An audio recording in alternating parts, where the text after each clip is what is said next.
और दहशतगर्दी के खात्मे के लिए जो बंद कमरों के फैसले हैं जो हम पर मुसल्लत होते आए हैं, तो उनसे अभी तक ये दहशतगर्दी ख़त्म नहीं हुई।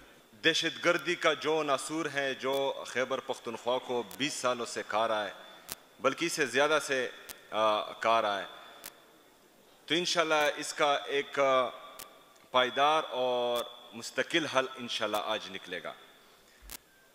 हमारी ये कोशिश अमन के लिए है। हम बार बार अमन की बात करते हैं, लेकिन बदकिस्मती से कुछ लोगों को बुरा लगता है। लेकिन अगर हम फर्ज करें कहते हैं कि अमन होना चाहिए, तो अमन तभी होगा जब दहशतगर्दी का खात्मा होगा। तो दहशतगर्दी के खात्मे के लिए जो बंद कमरों के फैसले हैं जो हम पर मुसल्लत होते आए हैं, तो उनसे अभी तक ये दहशतगर्दी ख़त्म नहीं हुई। हम चाहते हैं कि इस पॉलिसी में शिफ्ट आना चाहिए। वो शिफ्ट किस तरह आएगा कि हमने आउट ऑफ द बॉक्स जाकर, बंद कमरों से निकलकर, बाकी लोगों को भी थोड़ा अक्लमंद समझकर, सियासतदानों को भी थोड़ा अक्ल और शऊर वाला समझकर, तमाम सिक्योरिटी फोर्सेस को, खैबर पख्तूनख्वा के स्टेक होल्डर्स को, यहाँ के तमाम सियासी पार्टियों के सरबराहान को, हर मकतबा फ़िक्र से लोगों को अपने साथ बिठाकर एक पॉलिसी बनाई जाए।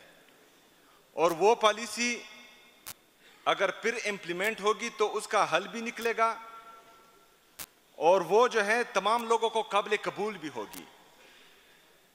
लेकिन शॉर्ट टर्म की पॉलिसी नहीं कि आज मैं ऐलान करता हूं कि दहशतगर्दी खत्म हो गई है और 3 साल बाद फिर दोबारा दहशतगर्दी सर उठाएगी। ये पॉलिसी नहीं। पॉलिसी वो कि once for all Khyber Pakhtunkhwa से ये दहशतगर्दी का नासूर मुकम्मल तौर पर ख़त्म हो जाए। क्योंकि ये अवाम हमारे हैं, हमारी सियासत हर बंदे की अपनी अपनी है, लेकिन अमन हमारा मुश्तरका है।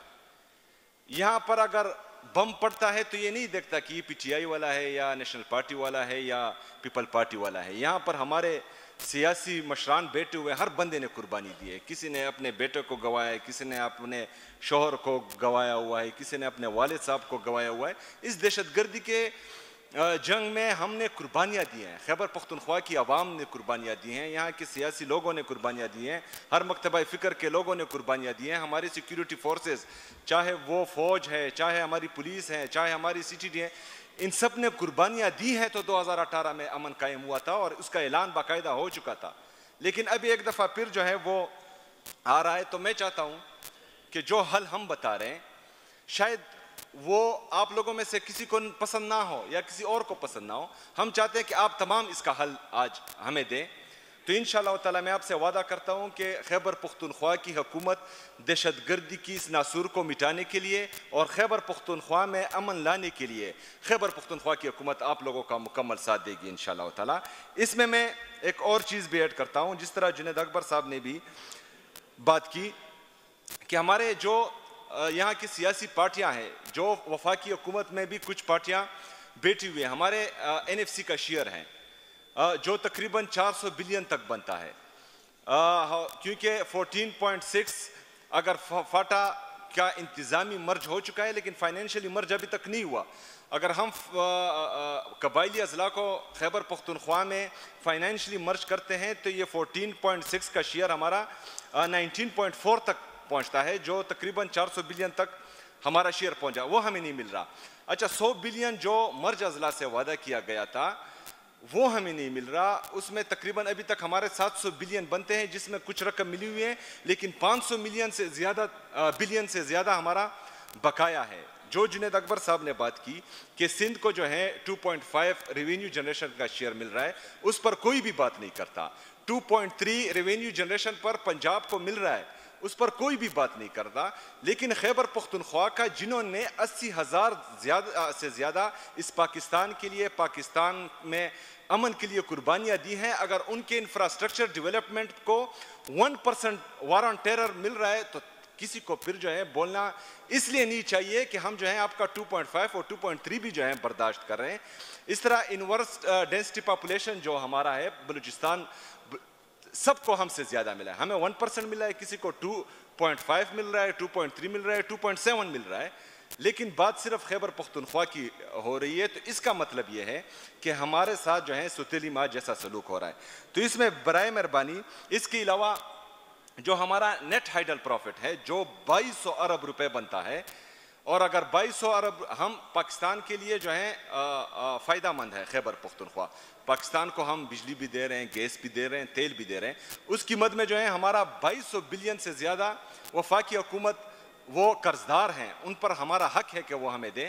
तो इसमें भी हमारे जो हुकूमती अरकान हैं वफाकी हुकूमत के, उनसे मैं रिक्वेस्ट करता हूँ कि आप खैबर पख्तूनख्वा का मुकदमा वहाँ लड़ें।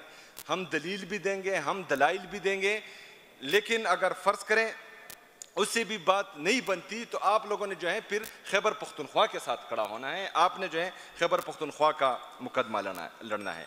मैं ये भी चाहता हूँ कि हमारे जो पाक अफगान मुज़ाकरात थे, हम सब ने खैबर पख्तूनख्वा की तमाम जमातों ने इसको खुशाइंद करार दिया था। पाक अफगान ताल्लुकात के असरात डायरेक्टली खैबर पख्तूनख्वा पे होते हैं। हम ये चाहते हैं कि खैबर पख्तूनख्वा के लोगों का और अफ़गानिस्तान के लोगों का हमारा दीन, हमारा अल्लाह, हमारा नबी, हमारी ज़ुबान, हमारी कल्चर, हमारी ट्रेडिशंस, हमारी वैल्यूज़, हमारी नॉर्म्स, हमारी सब ये चीज़ें मुश्तरका हैं।